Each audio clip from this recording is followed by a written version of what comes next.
Welcome to Trandy Wisdom, where every story is a living truth that touches the heart. In this episode, Vesak, the light that never fades, we invite you to pause, breathe, and return to the timeless presence of the Buddha, not as a distant figure, but as a light within you that never dims. 1. Vesak, the light that never fades. Vesak is not just a date on the calendar. It is not merely a ritual or a celebration to be performed and then forgotten. Vesak is a moment of deep remembrance, a quiet invitation to return to the source. It is the remembrance of the Buddha, not as a distant historical figure, but as a living presence in each of us. Vesak is the day we touch the essence of awakening, the seed of mindfulness, the heart of compassion. The Buddha was born in Lumbini over 600 years ago, but his true birth happens again and again. Each time someone stops and breathes mindfully, his enlightenment beneath the Bodhi tree is not only a story of the past, it is also the story of the present moment. When one person sees into the nature of suffering and finds peace within themselves, and his passing into nirvana is not an ending. It is a great teaching on non-attachment, impermanence, and the beauty of letting go. To say that the light of Vesak never fades is to say that the Dharma is alive. It means the truth that the Buddha realized is not something ancient or outdated. It continues to illuminate the path of anyone who chooses to wake up. This light does not depend on electricity. It does not flicker in the wind. It is the light of awareness. The light that comes from seeing clearly what is. It is gentle but firm, quiet but powerful. It does not force itself onto others. It simply shines, like a candle in a dark room. When we celebrate Vesak, we are not worshiping a god. We are not praying for favors or miracles. We are returning to our own capacity to understand, to love, to walk in peace. We are bowing to the Buddha, not just in a statue, but in our own breath, in our own body, in the people around us. The Buddha is not separate from us.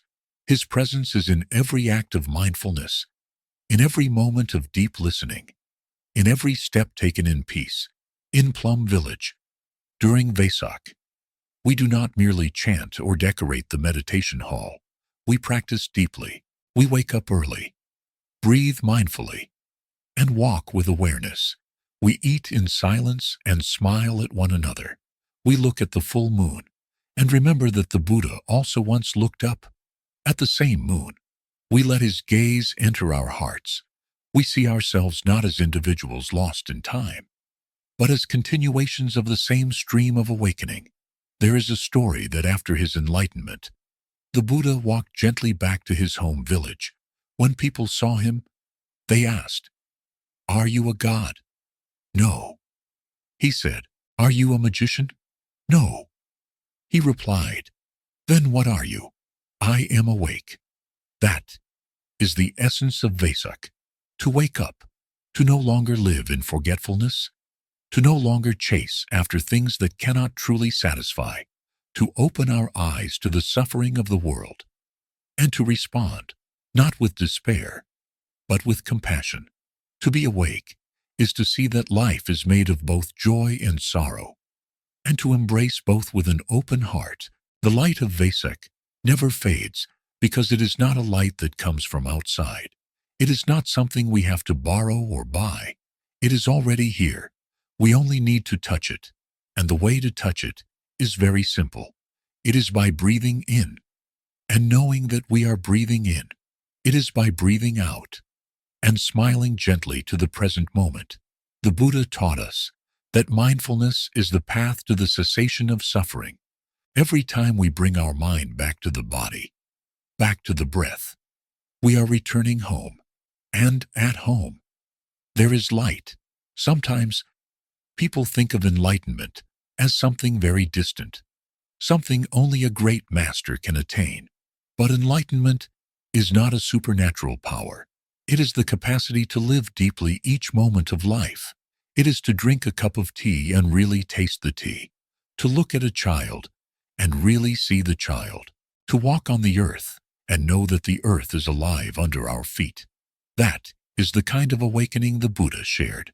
And that is the light that never fades.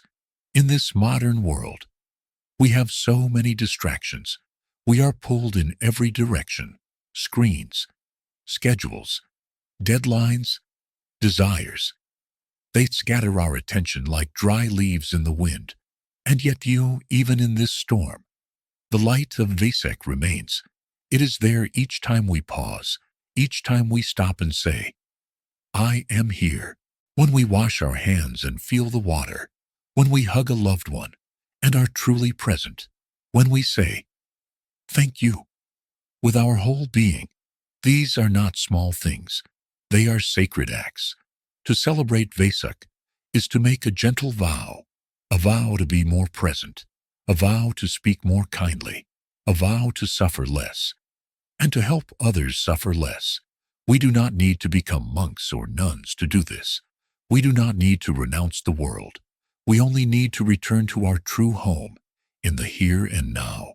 The Buddha said, be a lamp unto yourself. That lamp is mindfulness. That lamp is your breath, your peaceful step, your loving gaze. Many people light lanterns during Vesak. It is a beautiful tradition. But the most important lantern is the one we light inside ourselves. A lantern of calm, a lantern of understanding, a lantern that reminds us that we belong to each other, that we are part of the great continuation of life. The Buddha is not far. He is as close as your next breath. When you sit quietly and breathe, you are not alone.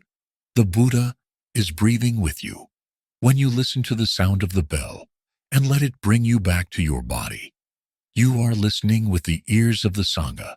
When you walk slowly under the moonlight, you are walking in the footsteps of millions who have walked before you, and millions who will walk after you. You are not a drop in the ocean. You are the ocean in a single drop.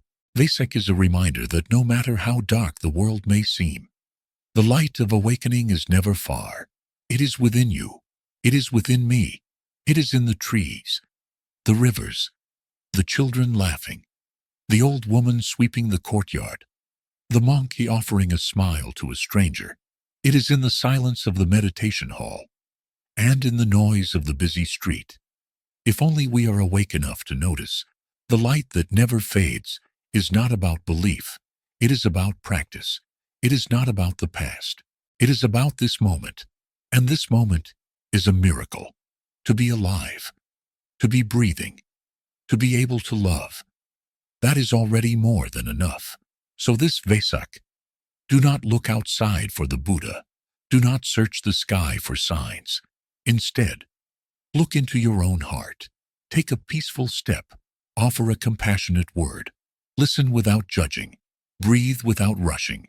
In doing so, you will find that the light of Vesak is already here, shining, unshaken, never fading. 2. 3 sacred moments. 3 doors to awakening. There are 3 sacred moments in the life of the Buddha that we celebrate during Vesak: his birth, his enlightenment, and his passing into nirvana. These are not just historical events to be recited or remembered. They are deep teachings, doors through which we can enter the very heart of the Dharma. If we look deeply, each of these moments offers us a mirror, showing us the path we ourselves can walk in this very life. The first door is the birth of the Buddha. He was born in the garden of Lumbini, under the shade of a flowering tree. As birds sang and the earth rejoiced, his mother, Queen Maya, gave birth to him while standing, supported by a branch. It is said that he took 7 steps and declared that he would bring light to the world. These may sound like legends, but what matters is not whether they happened exactly that way. What matters is the meaning that breathes within them. The Buddha's birth reminds us of our own true nature. It tells us that we, too, are born with the seed of awakening. Each child that comes into the world brings with them a potential for compassion, for wisdom, for understanding.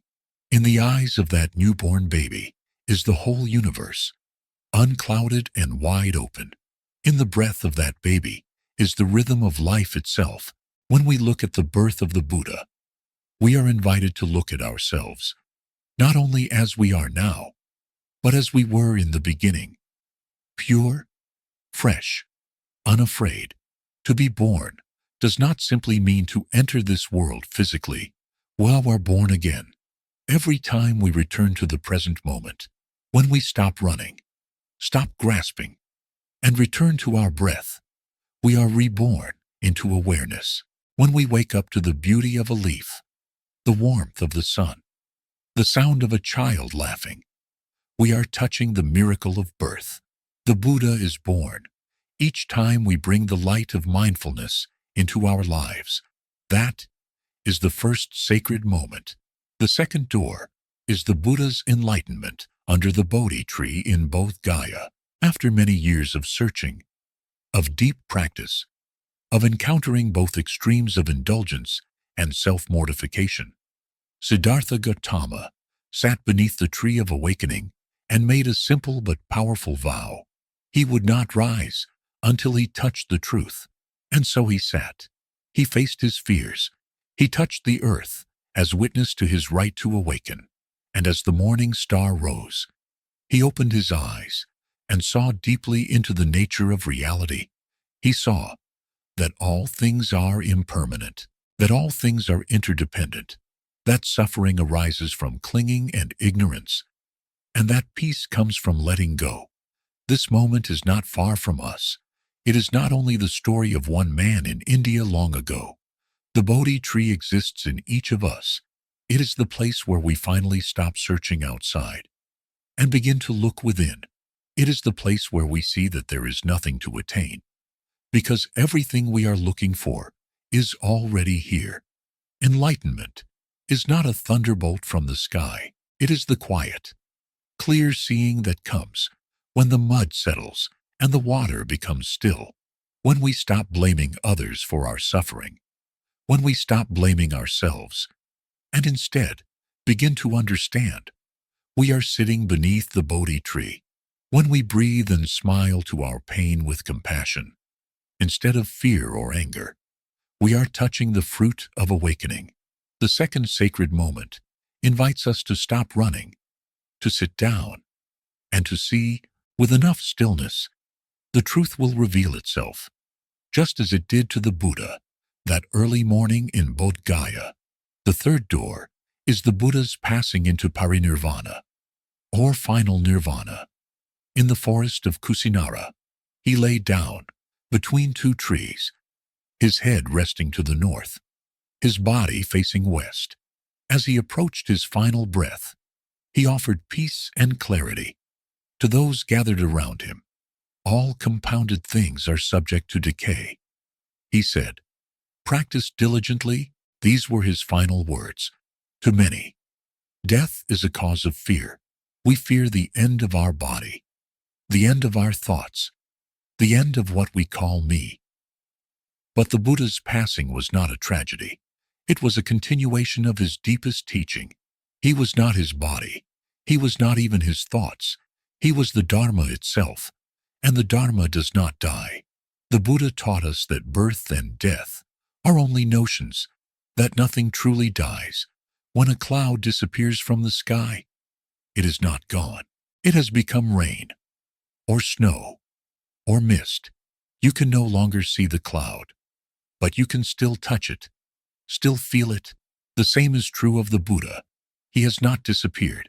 He has transformed into his teachings, his community, his mindfulness, his compassion in us. To celebrate the Buddha's passing is to celebrate the truth of impermanence. Everything that is born will one day dissolve. This is not something to mourn. It is something to bow to. Because of impermanence, everything is possible. A seed can become a tree. A child can become a teacher. A moment of sorrow can become a moment of joy. Impermanence teaches us to love more deeply, because we know that we will not always be together. It teaches us to let go, not with despair, but with gratitude. The third sacred moment is a call to live fully now, to not postpone our joy, to not wait to be kind, to be mindful, to love. The time is always now. When we live each moment deeply, we are not afraid of death. We are at peace. That is nirvana. These three doors, the birth, the enlightenment, and the passing, are not just milestones in the Buddha's life. They are invitations for us to walk the same path. We are invited to be born anew, to sit beneath our own tree of awakening, and to live with the freedom that comes from understanding and acceptance. The Buddha never asked us to worship him. He asked us to look deeply, to practice, and to wake up. Vesak reminds us of this path. When we reflect on these three moments, we are not only remembering a man, we are remembering a way of being that is peaceful, compassionate, and free, a way of being that is available to us at every moment. Each sacred moment is also a practice. The birth of the Buddha is the practice of beginning again. The enlightenment of the Buddha is the practice of looking deeply. The passing of the Buddha is the practice of letting go. In the Garden of Lumbini, we can walk gently and breathe as if we are witnessing a sacred birth. Under the Bodhi tree, we can sit quietly and observe our thoughts with calm and clarity. In the forest of Kusinara, we can learn to rest, to release, and to embrace the natural flow of life and death. These are not distant places. They are within us. The three doors are always open. We only need the courage to enter. And when we do, we discover that the Buddha is not far away. He is walking with us, breathing with us, smiling with us, and through us. His light continues to shine. 3. Living Vesak in the present moment. To truly celebrate Vesak is not merely to remember, it is to live. The sacredness of Vesak does not only reside in history books, rituals, or temple ceremonies. It lives in how we breathe, how we walk, how we look, and how we touch the world around us. Vesak is not something that comes once a year. It is something that is always here. If we have the eyes to see it, the ears to hear it, and the heart to feel it, when we bring our full presence into this moment, we are lighting the lamp of Vesak in our heart. It does not require incense or chanting. It does not require robes or bells. It only asks for mindfulness.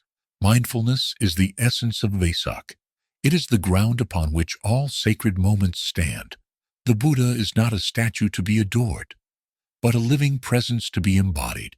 And the way to embody the Buddha is through our simple, daily actions, performed with awareness, with love, and with insight. Let us begin with the breath. Breathing is the bridge that connects our body and our mind. When we breathe mindfully, we come home. We return to ourselves. We return to the miracle of life. When you breathe in, and know you are breathing in, and breathe out with a gentle smile, you are honoring the Buddha. You are practicing exactly what he taught. You are saying, I am here. I am alive. I do not need to run anymore. This is a great liberation. You can practice Vesak every time you pause and breathe. In the morning, before opening your phone or stepping into the rush of the day, sit quietly for a few minutes. Breathe in and feel the freshness of the air. Breathe out and let go of yesterday. Smile to the new day, knowing that life is precious and that each day is a continuation. Say silently to yourself, this is a new beginning. I will live this day in peace. That is Vesak. Walking is another deep practice. In Buddhist tradition, we often speak of walking like the Buddha walked. This means walking with complete awareness of each step, each contact between your foot and the earth. When the Buddha walked, he did not walk to arrive. He walked to enjoy walking itself. His steps were free, peaceful, and full of presence. He knew that the path is the destination. When we walk like this, we bring peace not only to ourselves, but to the earth as well. You do not need a special place to walk mindfully. You can walk in your garden, on the street, in your office, or even from one room to another. What matters is your attention. Walk slowly. Let your breath guide your pace. Say quietly with each step, I have arrived. I am home. This is the teaching of the Buddha. This is the way to celebrate Vesak, not as an idea, but as a lived reality. Speech is also a practice. On Vesak, many people recite sutras or give Dharma talks, but the deepest teaching lies in how we speak every day. Do we speak with kindness? Do we listen with compassion? Do our words build bridges or build walls? Every word we speak is a seed. It can grow into a flower or into a thorn. Mindful speech is one of the most beautiful offerings we can make to the Buddha. When we speak from a place of calm, of understanding, and of love, we become a continuation of his voice. We can practice mindful speech by pausing before we speak, by breathing before we respond, and by listening with our whole presence. Listening is an art. When we listen with judgment or with the intention to reply, we aren't really listening. But when we listen to understand, to feel what the other person is truly experiencing, we create a space of healing. In this space, transformation can occur. This is also Vesak. Another powerful practice is the practice of looking deeply. This means seeing things as they truly are. Beyond the surface, when we see a flower, we can see not only its color and shape, but also the cloud that became its rain, the sun that helped it grow, the soil and the gardener who cared for it. In the same way, when we look at a person, we can look beyond their words or behaviors. We can see their suffering, their longing to be understood, their basic human needs. Looking deeply gives rise to understanding, and understanding is the foundation of love.